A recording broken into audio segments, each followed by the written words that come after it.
Purihin po ang ating pinakamamahal na Pansus, ang pinakamataas na pagpupuri, pagluluwalhati, pagdakila at pagsamba ay tangi po lamang sa ating pinakamamahal na Panginoong Kristo at double honor, respect sa ating beloved evangelist Will Estrada Almeida, sa kanilang mga anak, simula sa panganang kampon, sa manugang apo, sa kanilang buong sambayan at sa ganitong aral din natin malimutan ang itinuro po ng ating beloved Assistant Pastor Lenas Almeida at magandang hapon sa aking mga co-preacher, co-worker, sa lahat mga instrumentalist, sa lahat mga kapatid ko, sa mahal na Panginoon at baguhan sa lahat na ating mga live webcast viewer na patuloy sumusubaybay, umaantabay, magandang pinagpalang hapon po. Lahat po'y magsabing praise the Lord. Purihin po ang ating pinakamamahal na Pansus. Kaya nga may mahal, tayo po ay tunay na pinagpala ng mahal na Diyos. Subalit lahat ng ating nakikita nagaganap sa ating daigdig, ating naramdamang painit na panahon, tanda may mahal, malapit na ang ating kalitasan. Ibig sabihin, malapit na tayong kunin ng mahal na Diyos. Kaya kailangan tayo po ay magpakainit, maglingkod sa mahal na Panginoon. Ipagtrabaho po natin, may mahal, ating kalitasan na may takot at panginig. Huwag kang mag-alibay, huwag kang magdahilan sa paglingkod sa Diyos, sapagkat ang buhay natin pahiram. Kayang bawiin ang mahal na Diyos, isang kisabata, anong naayusin ng ating mga Panginoon, oras at araw. Kaya kailangan habang tayo po ay mayroong buhay na pinapahiram ang mahal na Diyos, gawin natin ang tungkulin natin sa mahal na Diyos. Lahat po magsabing praise the Lord. Aklat po tayo mahal ng unang Pedro 4:7 at susundan po ng ikalawang Pedro 3:8 at 9.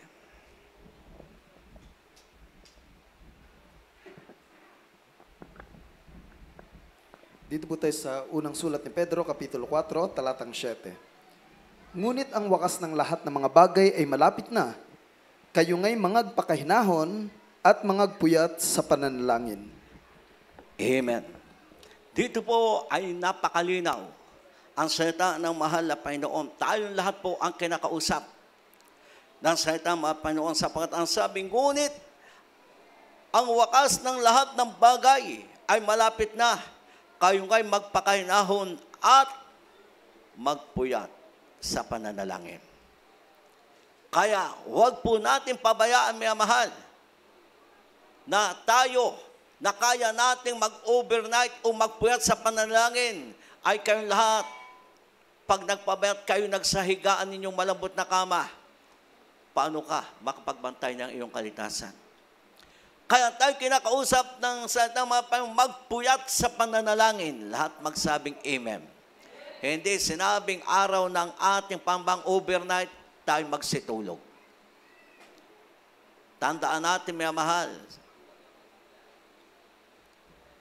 si Jonas,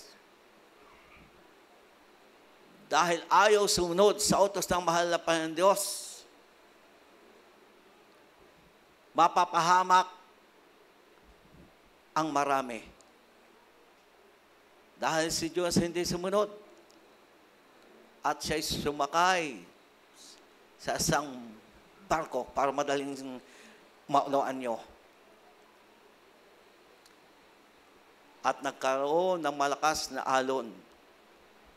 Kaya lulubog ang sinakyan ni Jonas. Kaya ipinagtapunan lahat ng daladala o pangarga para huwag lumubog.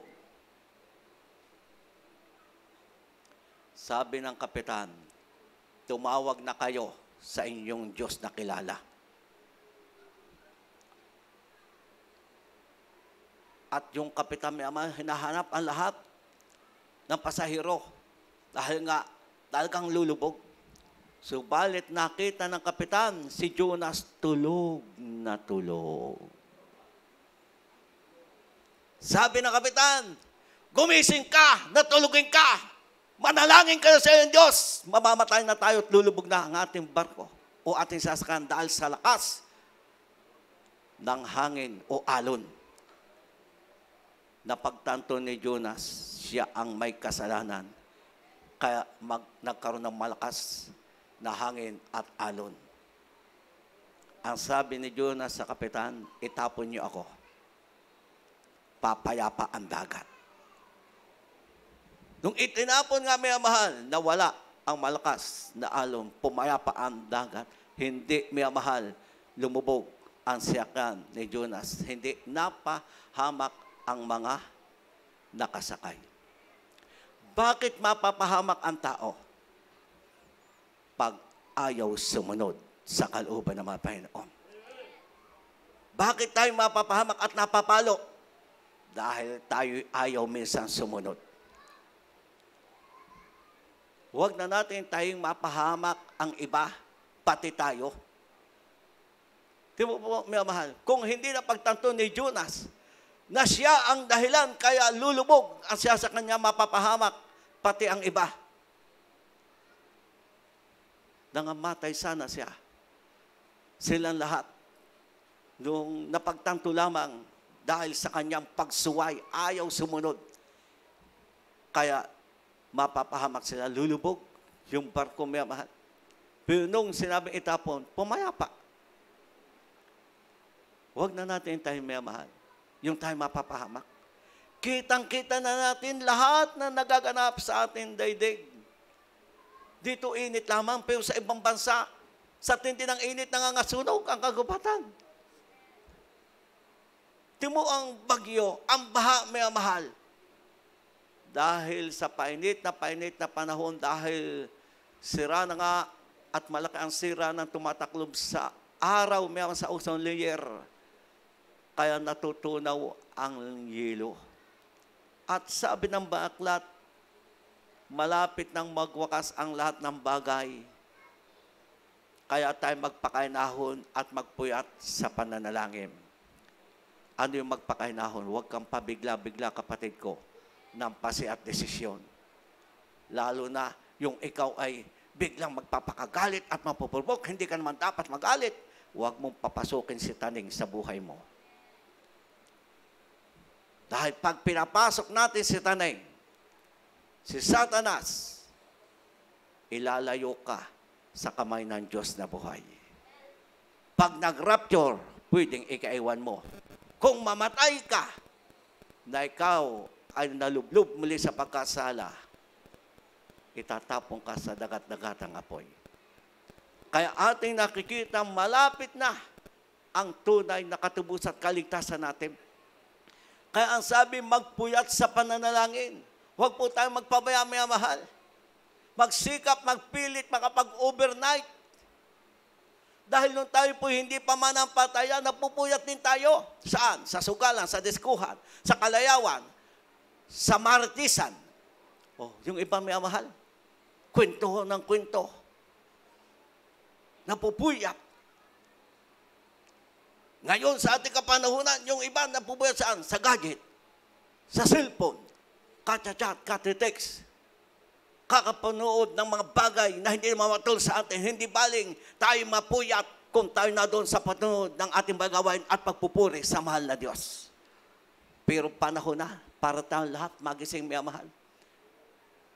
Dahil ang ating inihintay na lamang ang balikan tayo ng mahal na Diyos. Lagi po natin tandaan para matiyak natin ang kaligtasan. Hindi mo po hawak ang iyong buhay. Isang kisap mata, may sakit ka man o wala, pwede kang mamatay.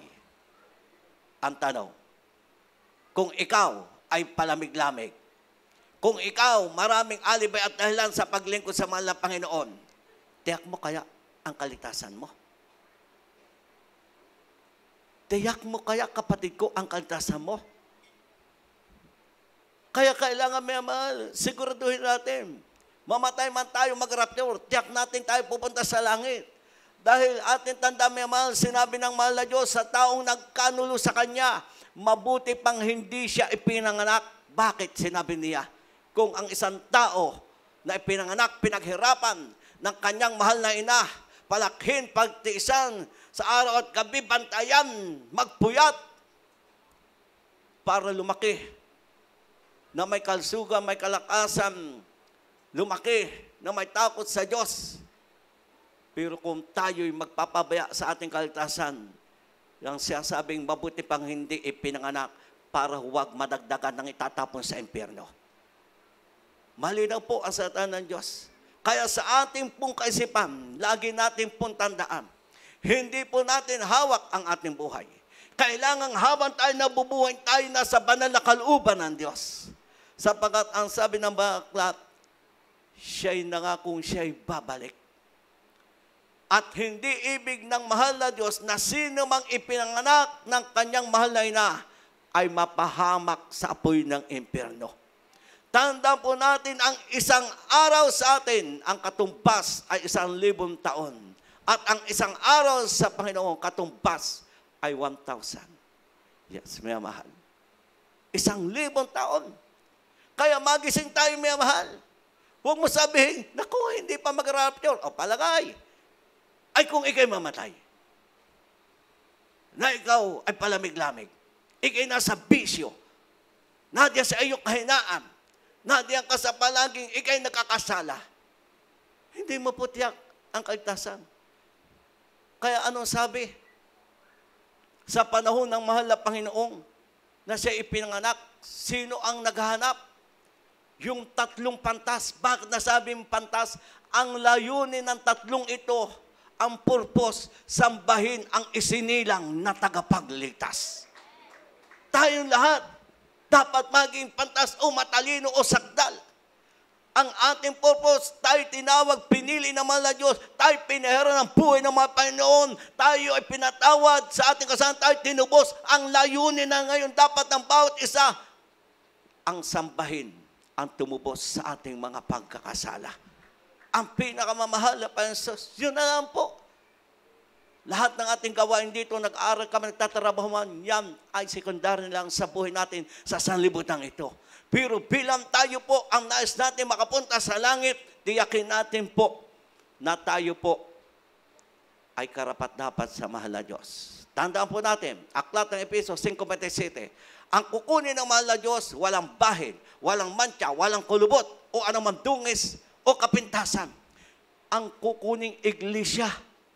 Ikaw, ako ang templo ng mahal na Panginoon. Sa atin nakatira ang mahal na Diyos. Kaya kung tayo po ay nadiyan ang kapintasan, nadiyan ang ating kulubot o mantya, paano ka mararapture? Paano ka kukunin ng mahal na Diyos? Ay ang kukunin walang bahid, walang mantya, walang kulubot. Kailangan ito ay banal. Lahat magsabing praise the Lord. O, basahin po natin. Episo po muna tayo. 5:27. Dahil kailangan tayo po magising may mahal. Panahon na para tayong lahat ay huwag magpabaya. Dito po sa mga taga-Epeso, Kapitulo 5, talatang 27. Upang ang iglesia ay maiharap sa kanyang sarili na maluwalhati, na walang dungis o kulubot o anumang gayong bagay, kundi ito'y nararapat maging banal at walang kapintasan. Lahat po'y magsabing, praise the Lord. Walang kapintasan. Malinis. Tayo po, may mahal, ang sasabing iglesia na kukunin ng mahal na Diyos. Tayo ang kukuning buhay. Paano tayo makasama sa rapture? Kung tayo po ay nagpapabaya, may mahal, sa ating kaligtasan, kung ating minsan pananaw at bulong ng kaaway ng Diyos na wala sa kalooban Diyos ay ating susundin. Paano ka mararapture? Ay sinabi ng mga aklat, walang bahid, walang mantya o kulubot. Ay kung tayo na doon palagi, pag hindi araw ng samba, nadiyan, pa-champion-champion, pa-jena-jena, marites ng walang kabuluhan, paano ka mararapture? Kung ikay palaging nadiyan sa mga kwentuhan ng buhay sanlibutan, ikay paminsan-minsan nadiyan, patikim-tikim ka ng sigarilyo, painom-inom ka ng mga gin, paano ka mararapture? Paano kung ikay misay walang kabanalan, naka-spaghetti, naka-short, para ka pang si Pacquiao na lalaban ng boxing, nakasando, naka-short? Paano ka mararapture, kapatid ko? Sinabi ng baklat, ang lahat ng bagay malapit ng magwakas. magpakainahon tayo at magpuyat sa pananalangin. Kaya kailangan tiyakin natin ang ating sarili araw-araw, Lunes hanggang Linggo. Manatili po tayo sa kalooban ng Diyos. Anong sabi ni Pablo sa 2 Corintios 5:9? Pinagsisikapan niya sa bahay o di man, siya ay maging karapat-dapat sa harap ng mahal na Panginoon. Nawa tayo lahat ay ganun din. Hindi man ikaw sa Apostol Pablo, pero ikaw, ako, tayong lahat minamahal ay tinubos ng banal na dugo ng mahal na Panginoon. Kaya pagsikapan po natin, nasa eskwelahan ka man, nasa opisina ka man, naadiyan ka man sa bukid, anumang ginagawa mo, pagsikapan natin lahat, maging karapat-dapat tayo sa mahal na Diyos. Dahil pag nag-rapture, wala ka sa kalooban ng Diyos, ikaiiwan mo. Kung bawian ka ng buhay ng mga Panginoon, nadiyan ka, hindi mo nilaban ang iyong kahinaan, pagkos inalagaan mo, dinagdagan mo ang kahinaan mo, pwedeng ikaiwan mo sa rapture. O kung ikay mamatay, yan ang maging dahilan para hindi ka makapasok sa kanang langit. Kung ikay magpapabayat, nagpalamig-lamig, na wala ang pangalan mo sa aklat ng buhay, paano ka pupunta sa langit? Kung nga sa isang kumpanya may mahal, nakasulat na o natanggap ka sa trabaho, nakarecord na ito, ang nagtatrabaho dito, hindi ka naman pumasok, paano ka tatanggap ng sweldo? Ganon-ganon sa langit may mahal. Kung ano yung ginawa natin, yun ang maging batayan para ikay pumunta sa langit, pagpalain at ingat at iligtas. Kaya kailangan po natin tiyakin na tayo po araw-araw maging kaaya-aya sa mahal na Panginoon. Aklat po tayo ng Pedro. Pedro po tayo. 2, 3, 8 at 9 para inyo pong maunawaan.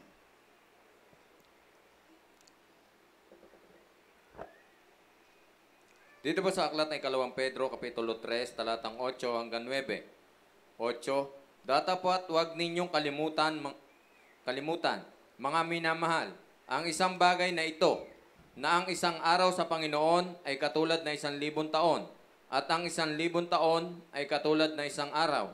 9, Hindi mapagpaliban ang Panginoon tungkol sa kanyang pangako, na gaya ng pagpapalibang ipinalalagay ng iba, kundi mapagpahinuhod sa inyo, na hindi niya ibig na sino man ay mapahamak, kundi ang lahat ay magsipagsisi. Amen. Lahat may magsabi, praise the Lord.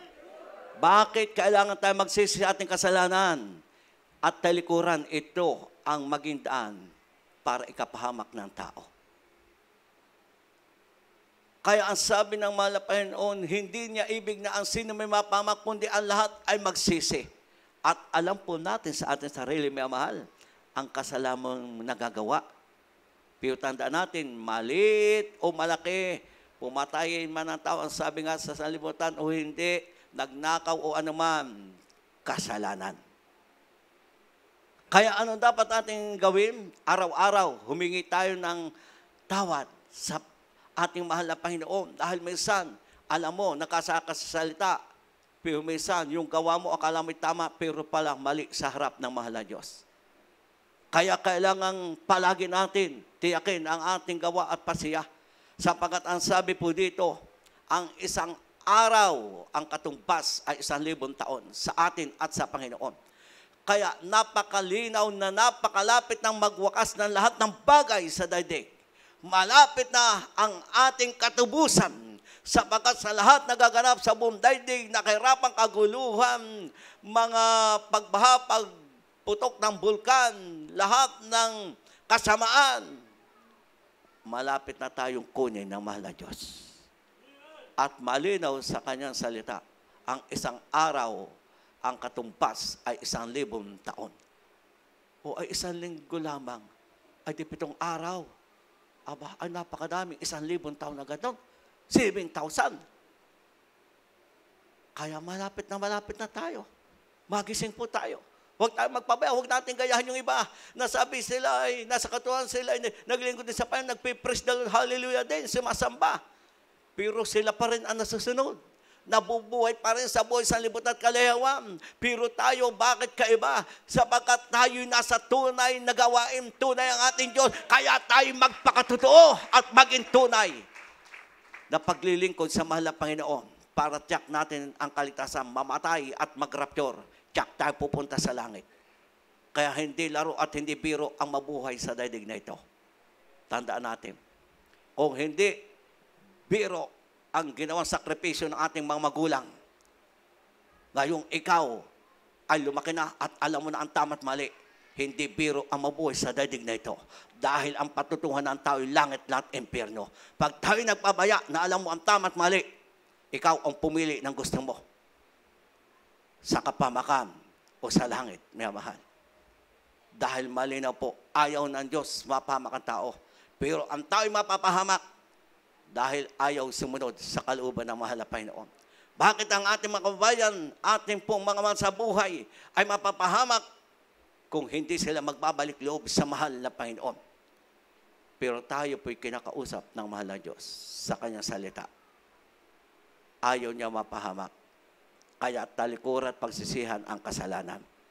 Kaya nga sabi ko, yung lahat na tagabalibago na nakinig ilang araw tayo doon sa kabilang kalungkutan, na makapitbahay ninyo, pag hindi sila niwala at nagbalik loob sa Diyos, pagdating niya, pag sila'y namatay, ang tatanungin, hindi ka naniwala? Lahat ginawa ng mga kapatid sa Panginoon, mga manggagawa para maunawaan yung salita ng Diyos, mapapahamak sila. Dahil hindi basta, kung pa sa service may amal ang ating gawa doon, ay talagang hindi basta ang service. Iba't ibang pamaraan para maunawaan ng tao, napakahalaga ng kaligtasan. Pero kung sila ay hindi lalapit at magbalik loob sa Diyos, ay isang tiyak na bagay, itatapon sa dagat-dagatang apoy.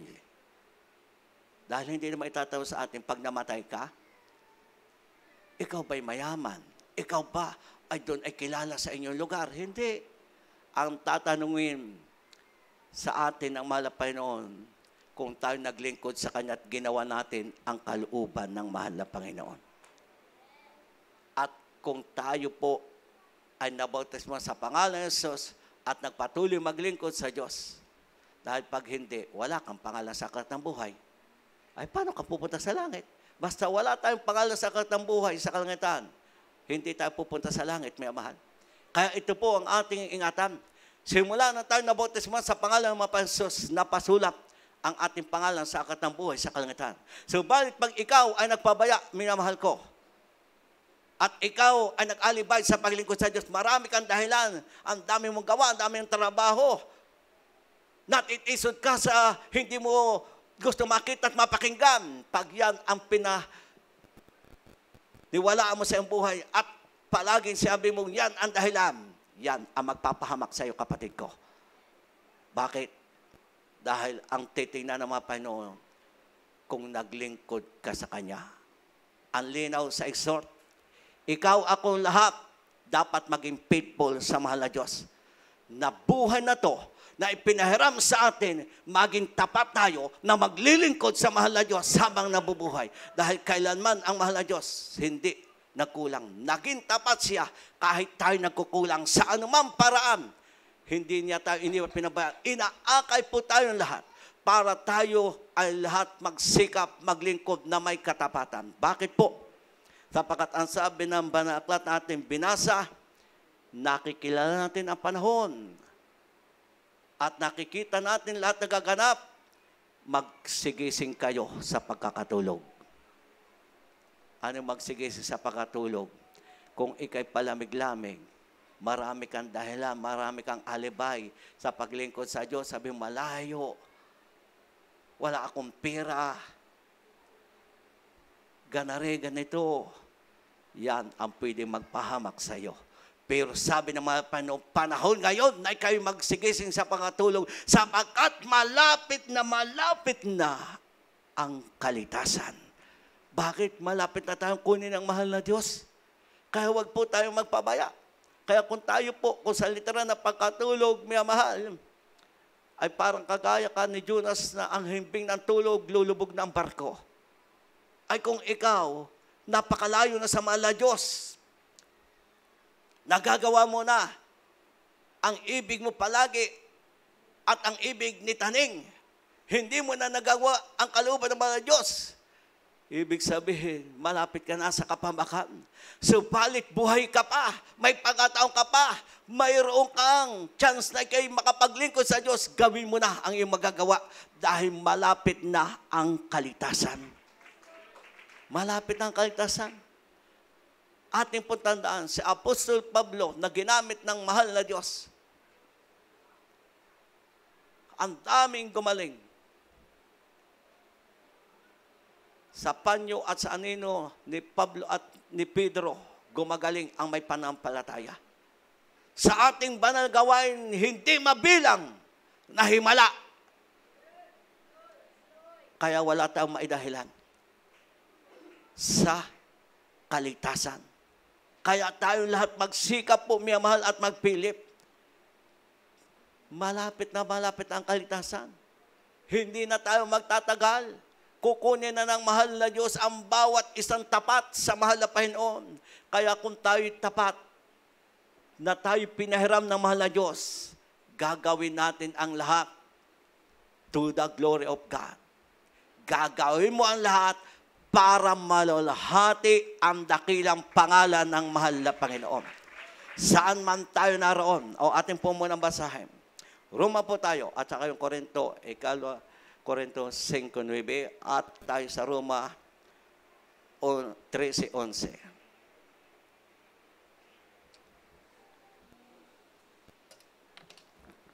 Dito po tayo sa mga taga-Roma, Kapitulo 13, talatang 11. At ito, yamang nakikilala ang panahon na ngayong kapanahunan ng magsigising kayo sa pagkakatulog, sapagkat ngayon ay lalong malapit na sa atin ang kaligtasan, kaysa nang tayo'y magsampalataya ng una. Amen. Pakibasa po muna ng 2 Korinto 5:9 at 1 Korinto 10:31.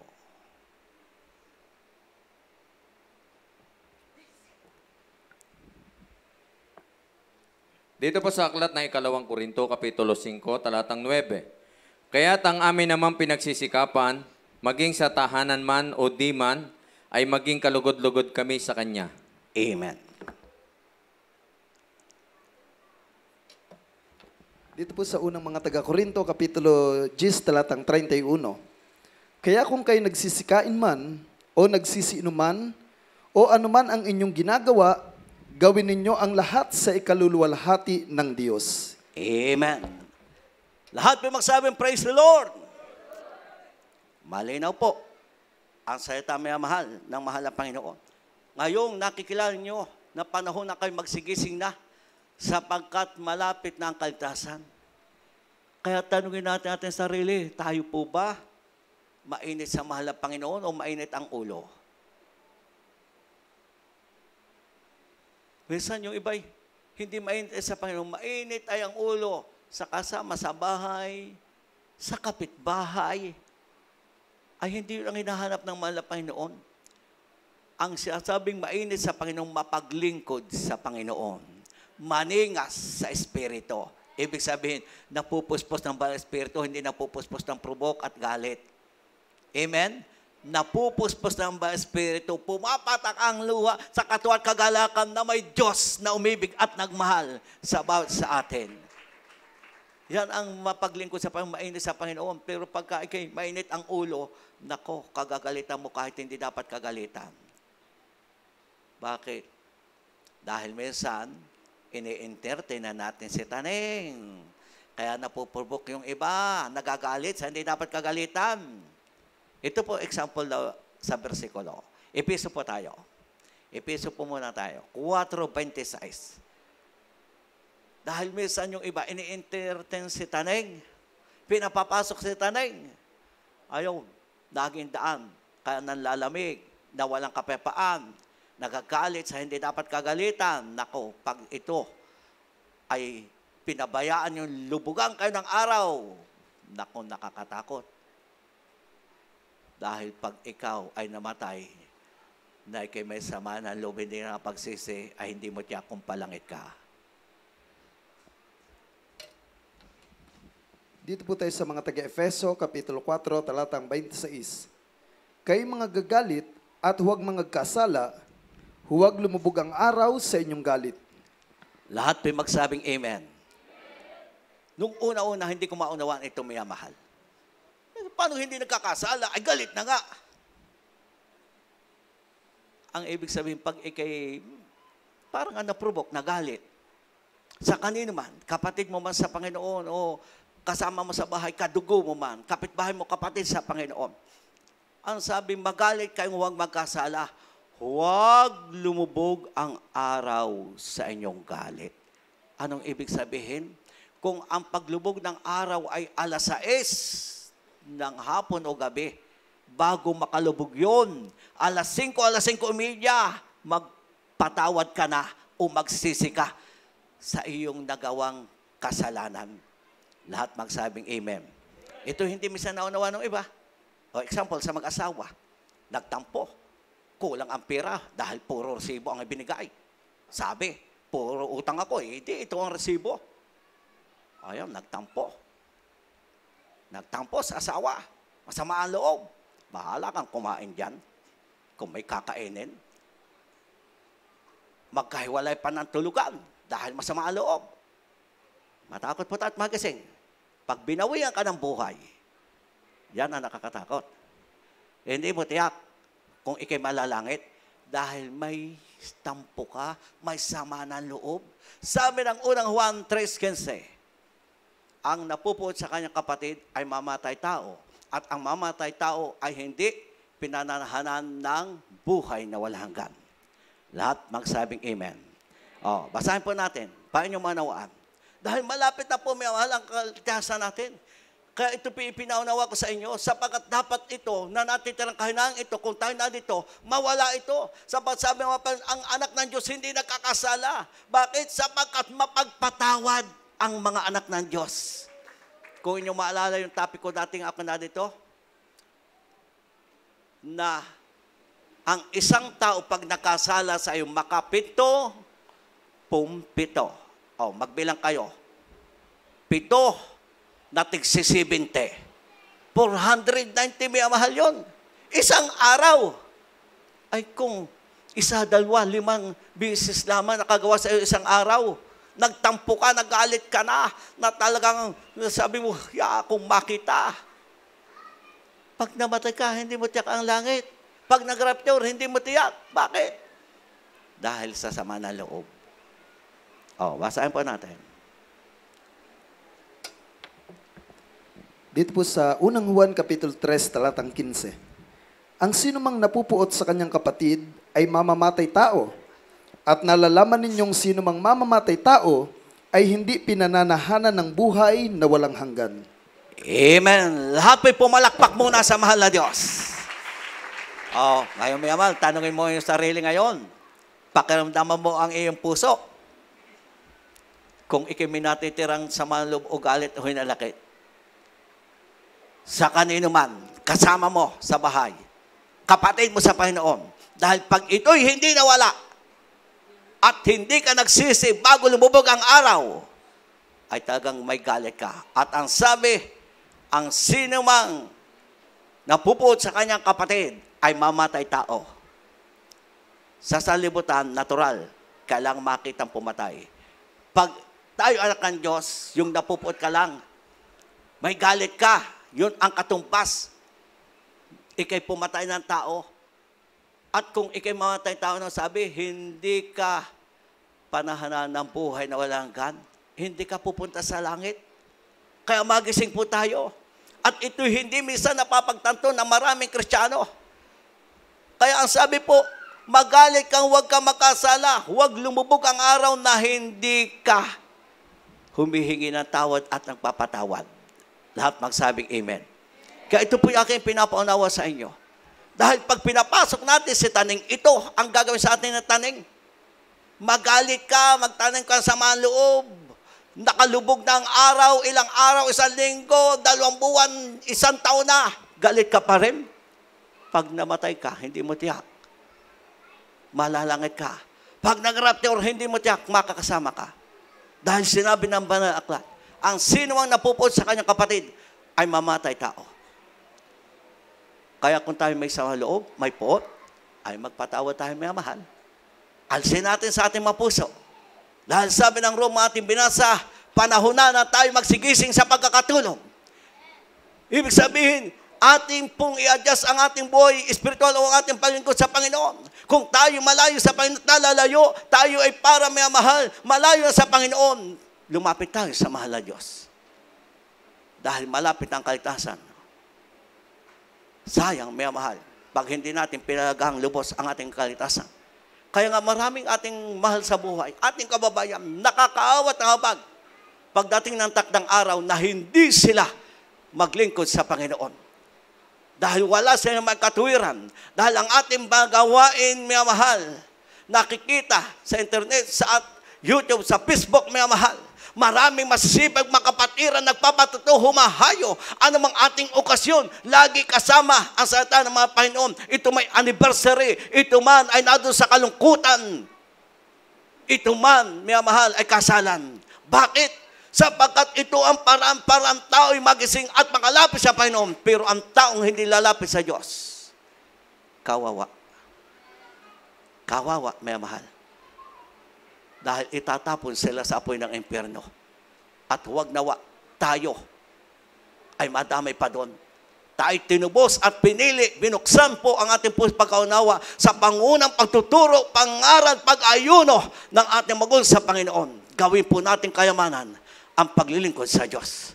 Dahil tayo po ang nasa mga Panginoon, maligtas, huwag mapahamak. Lahat po magsabing, praise the Lord. Paano sabi ng Apostol Pablo, sa bahay o di man, pinagsisikapan niyang maging kalugod-lugod siya. Kaya tayo po, may mahal ang tumanong sa ating sarili. Sa iyo bang araw-araw pamumuhay?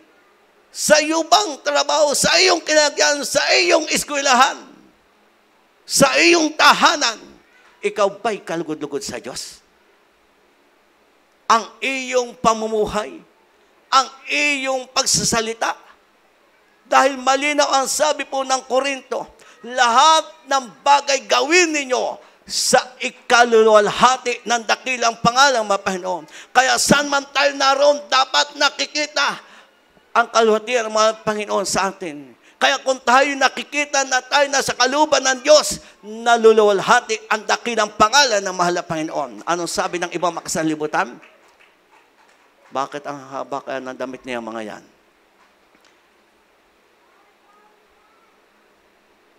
Pag naalaman taga-Jesus may crusade, nako, ang pastor pala nito yung galing sa Abu Sayyaf. Kaya pala ganito ang pamumuhay nila o ang pananamit. Bakit? Dahil tayo ay nasa buong katotohanan. Amen? Kaya nga, magising po tayo lahat, may mahal. Hindi basta may mahal. Kaya nga minsan, nasasabi ko, mabuti pang hindi ako pinanganak o nabuhay kung ako itatapon lang sa apoy ng impyerno. Dahil naunawaan ko po ang salita ng Diyos. Kaya nga sinabi ng mahal na Panginoon, mabuti pang hindi ipinanganak ang nagkanulo sa Kanya. Ganon din po ang kahalan tulad natin. Pag tayo tatalikod at hindi tayo magsisikap maglingkod sa mga Panginoon, mabuti pa, hindi ka na nabuhay. Mabuti pang hindi ka nakakilala ng daan ng katotohanan. Mabuti pang hindi ka pinagsakripisyuhan ng iyong mahal na ina. Dahil ikaw pala mapapahamak lamang. Pero tayo po'y pinahiram ng buhay ng mahal na Diyos. Dinala tayo sa buong katotohanan. Kaya gawin po natin kayamanan ang paglilingkod sa mahal na Diyos. Dahil saan man tayo naroon, gawin po natin yung maluluwalhati ang dakilang pangalan ng mga Panginoon. Yung makikita sa atin ang ating pagiging tunay na Kristiyano sa gawain ng Jesus may crusade. Makikita sa atin yung tayo po ay pinagpala ng mga Panginoon, binago ng mga Panginoon, pinagaling ng mahal na Diyos sa ating mga karamdaman. Lagi nawa natin ipatutuo, ipagsabi. Dahil atin namang napatunay may mahal, hindi mabilang na himala at pagpapala sa ating banal na gawain mismo sa iyo, sa sambahayan mo, sa kapatid mo, sa mga Panginoon. Napakadaming pagpapala na may mahal. Kaya napakapal natin ating palaghan po ang ating kaligtasan. Basahin po natin, mga mahal, ang Dalawang talata bago tayo aawit. Ang sabi po may mahal ng banal na aklat, dito po'y malinaw para palagan natin ang kaligtasan. Apokalipsis po tayo. Pahayag 20:15. Pwede niyong isama ang 14, pero aking 15 na lang. Apokalipsis 20:15. At ang huling talata, may mahal, Josue 1:8.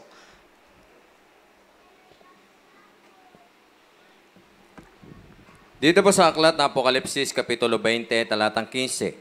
At kung ang sino man ay hindi masumpungang nakasulat sa aklat ng buhay, ay ibinulid sa dagat-dagatang apoy. Amen. Aklat po tayo ng Josue 1:8. Pakisama na ang Marcos 14:21 bago po tayo aawit. Dito po tayo sa Inyo aklat, pong unawain ang talatang ito.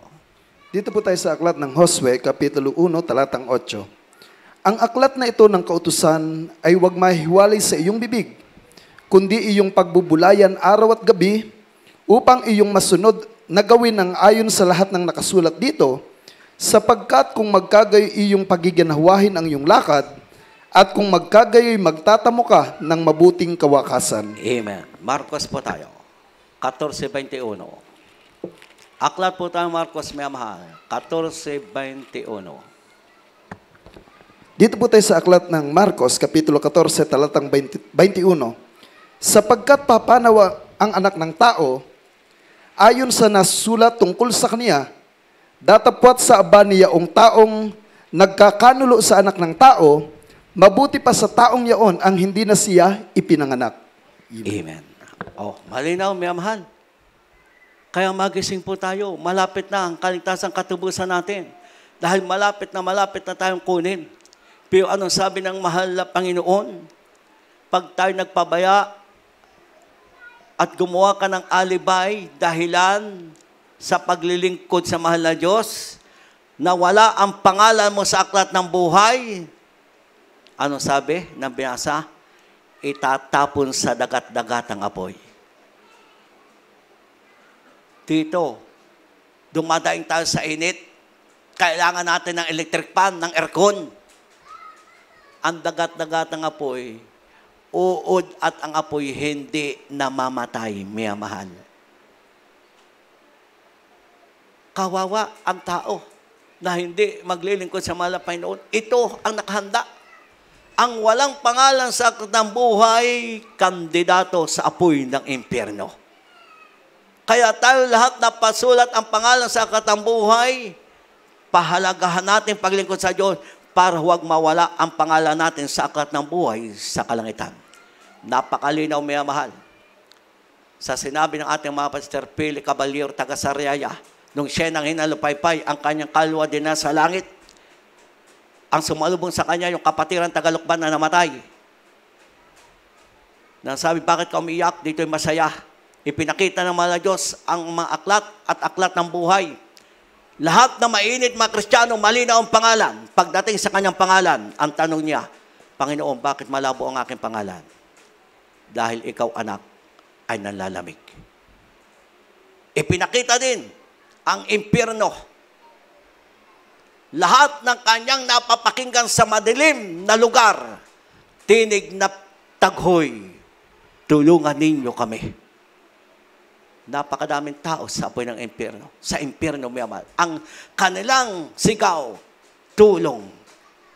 Kung ating balikan ang mayaman na hindi nagpalga sa paglingkod sa Diyos, nang mamatay, nasa Hades agad ang pagdurusa sa impyerno. Anong request niya at kahilingan kay amang Abraham? Itubog ang daliri ni Lazaro sa tubig, papatakan ang kanyang dila dahil naghihirap sa alab na kanyang kinalagyan. Kaya malinaw, tutupo ang impyerno. Pero tayo tinawag pinili para dalhin sa langit. Pero ating pantayan po ang ating sarili. Ang sinumang walang pangalan sa aklat ng buhay, itatapon sa apoy ng impyerno. Kaya pag tayo nagpabayat, nagpalamig-lamig, nagdahilan ka, pag-alibay sa paglingkod sa Diyos, kung ano-anong alibay mo, para sabihin mo hindi ka maglingkod sa Panginoon, ito ang magpapahamak sa iyo, kapatid ko. Pag wala ka ng pangalan sa aklat ng buhay na matay ka, nag-rapture, malinaw, tatapong ka sa apoy ng impyerno. Pero habang ang ating pangalan nasa katambuhay, dahil tayo nagpipilit, nagsisikap, ang ating pag-ibig sa mga Panginoon, ating pinatatamis, pinalalampas ng 100%. Tiyak, pag nag-rapture, makakasama ka at kukunin ka ng mahal na Panginoon. Bawian ka ng buhay, pagpikit mo sa lupang ito, pagdilat mo sa piling ng mahal na Diyos. Kaya walang talo, walang lugi ang paglilingkod sa mahal na Panginoon. Subalit, ano ang dapat ating gawin, mga mahal? Napakalinaw. Huwag tayong magpabaya. Dahil ang sabi ng Marcos, sa taong nagkanulo sa akin, mabuti pang hindi ipinanganak. Magising po tayo. Bakit sinabi yun? Dahil kung tayo itatapon lang sa apoy ng impyerno, mabuti pa, hindi tayo pinanganak. Pinaghirapan pa tayo ng ating magulang. Napakadaming gatas, napakadaming daya, pero ang dami ng paglalaba na ginawa ng magulang. Tatapon ka lang sa impyerno. Ay, mabuti pa, hindi na. Ipinanganak tayo. Kaya magising tayo, mga mahal. Hindi basta ang ating patutunguhan sa tunay na buhay, sa langit po at sa impyerno. Kaya kailangang magising po tayo sa huling panahong ito. Malapit na ang katubusan. Pero ano ang paraan para tayo po'y magtamo ng mabuting kawakasan? Sabi ng Josue, ang aklat ng kautusan ito ay huwag mahiwalay sa iyo, bagkos iyong pagbulayan araw at gabi, upang iyong masunod ang lahat ng nasusulat dito. Kung magkagayon, pagiganhawahin mo ang iyong lakad. Ano mangyayari sa iyo? Pag ikay sumunod, pagpapalain ka ng mahal na Diyos. Manatili ka may kapapan, may kagalakan, susuplayan ka ng mahal na Diyos. Iingatan ka sa araw-araw mong pamumuhay. Ang sabi, at magtatamo ka ng mabuting kawakasan. Lahat magsabi, praise the Lord. Anong mabuting kawakasan? Bawian ka man ng buhay, langit ang patutunguhan mo. Bumalik man ang mahal na Diyos, sasalubong kang buhay at dadalhin sa langit. Yan ang sinasabi. Magtatamo ka ng mabuting kawakasan. Ibig sabihin, magmamana ka ng buhay na walang gang. Subalit, ano pong dapat natin gawin? Ang aklat ng kautusan ay huwag mahiwalay. Hindi sinabi, huwag mahiwalay ang mga touchscreen na cellphone. Ang sinabi, ang aklat ng kautusan ang huwag mahiwalay. Hindi baling mahiwalay ang cellphone. Huwag lamang salita ang Diyos. Kaya kung tayo po'y walang banal na kasulatan, magising ka kapatid ko. Ilang taong ka na, pinagpala ka, wala ka pang banal na kasulatan, 10 beses ka nagpalit ng cellphone o 5, wala ka pang Biblia. Ang Biblia may mahal, 500 pataas, meron ka na. Murang-mura. Hindi mo mapagpilitan. Ay ito ang paraan para ikay may mabasa, para ikay matuwid ng landas, sapagkat sabi, ang aklat ng kautusan, huwag mahiwalay sa iyo. Pagbulaya mo araw at gabi, kaya magising tayo, may mahal. Mag-pray, manalangin, lahat magkaroon ng Holy Bible o banal na kasulatan. Ito ang mababasa natin para ikay turuan ng mahal na Diyos. Para ikay pagpalain, para ikay magkaroon ng mabuting kawakasan. Anong mabuting kawakasan? Bawian ka man ng buhay. Ikay punta sa langit. Mag-rapture. Ikaw ay sasalubong sa mga pambuhay. Pero marami pa rin Kristiyano, hindi nagigising. Nagtutulog-tulugan. Pero pagdating ng araw, sabihin mo, totoo ang sinabi ni Ba Edel. Kung ang tanong sa langit, nahan ang Holy Bible mo, tapos ka, kapatid ko, pag wala kang Bible.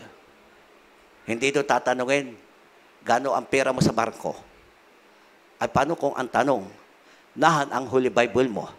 Naalala ko yung isang sundalo sa checkpoint. Ang sabi kong, tagang ikaw ay taga Jesus kasi ano ang nakalagay sa Juan 3:16? Ay mabuti na lang at nakapagbasa yung natanong ng sundalo sa checkpoint. Nabanggit, totoo, taga Jesus Mercosed ka. Ay kung hindi, tapos hindi makalampas ng checkpoint. Ay paano mo yamahan? Kung ang tanong natin, ang tanong sa ating mahal na Diyos, nahan ang iyong banal kasulatan. Wala kang may pakita. Kaya magising po tayo, mga mahal. Maaring kayo makatina ang tahinga dahil sa aking kapagpapaalala.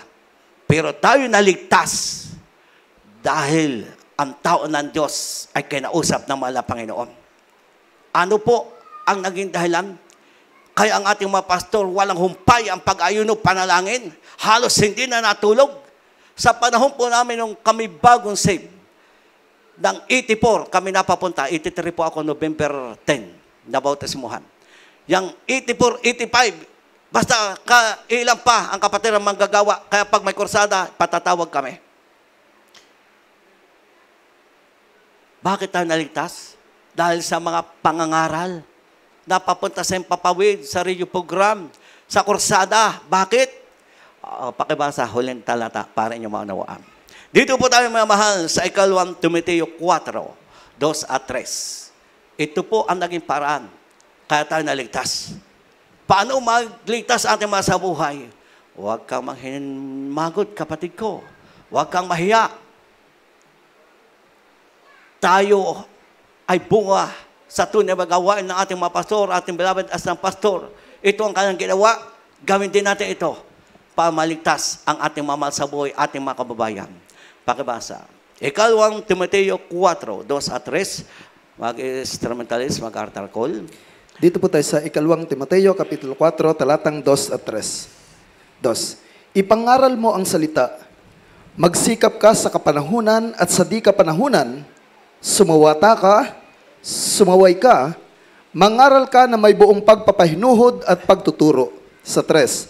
Sapagkat darating ang panahon na hindi nila titiisin ang magaling na aral, kundi pagkakaroon nila ng katinang tainga, ay magsisipagbunton sila sa kanilang sarili na mga gurong ayon sa kanilang sarili, mga masasamang pita. Amen. Lahat po'y magsabing amen. Ito po ang naging dahilan kaya tayo naligtas. Dahil sa patutuo ng ating mga pastor minsan sa meeting binabanggit po, kasi humiwalay sa UPC, pag mayroon para pong event sila o pagkakatipon, yung mga pastor, kanya-kanyang kwentuhan, kanya-kanyang marites, kanya-kanyang business ang pinag-uusapan. Hindi yung naninikluhod sa mahal na Panginoon. Kaya ano makita mga pastor na gano'n yung kanyang mga nakakasama pastor? Hindi ito ang tunay. Nag-pray ang ating mga pastor, nag-ayuno. Sa kanyang pananalangin, ang sabi niya, Panginoon, ituro mo ang dapat kong gawin. Pikit siya, may mahal. Pagbukas niya ng banal na aklat, pagturo ng kanyang daliri, ito ang itinuro ng mahal na Diyos. Mangaral ka sa kapanahunan at di kapanahunan. Sumawata ka, sumaway ka, sapagkat magkakaroon ng kate, ng tahinga ang mga tao na hindi pakinggan ang katotohanan bakos ibabaling sa katha. Kaya ito po ang naging daan, kaya tayo naligtas. Walang bayad pag nag-ayuno. Pero bakit ginawa natin mga pastor? Walang makain. Iiwan ang mga anak natin mga pastor, walang pagkain. Palagi sabi ni Mama Dear, walang kakainin, palaging buto na ilalaga para may sabaw mahihigop sa ating belasang pastor Elias Almeida at yung 3 anak na nauna. Yun po. Pero nagtiis, nagsakripisyo. Bakit walang humpay ang pangarap, pagpapala, pagtuturo? Ikaw ako ang dahilan para tayo maligtas at magmana ng buhay na walang hanggan. Subalit, paano maligtas ang ating mga saboy, ating mga kababayan? Mangaral din tayo sa kapanahunan at di kapanahunan. Sumawata ka, sumaway ka. Sabihin mo ang totoo kung kinakailangan masaktan man.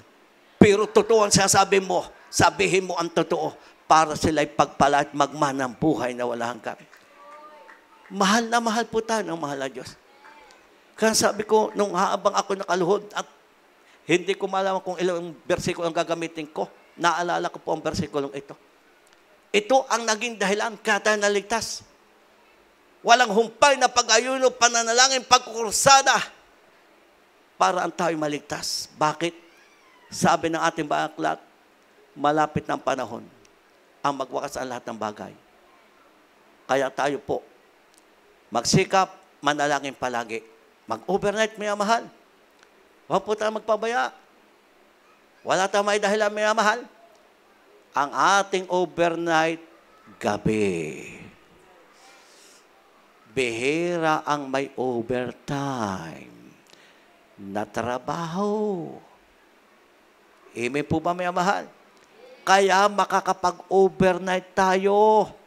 Hindi lamang mag-overnight, instrumentalist, choir. Lahat po tayo ang kinakausap ng salita ng Diyos, magpuyat sa pananalangin. Bata o matanda, magpuyat sa panalangin. Kung nga yung iba, uugod-ugod na. May naramdaman. Ang daming naramdaman. Sabi nga ng iba, ang daming salumpas. Pero nagpipilit, dumalo, magpure, magpuyat. Kaya tayo lahat, may mahal, huwag kang mag-alibay. Huwag kang magdahilan.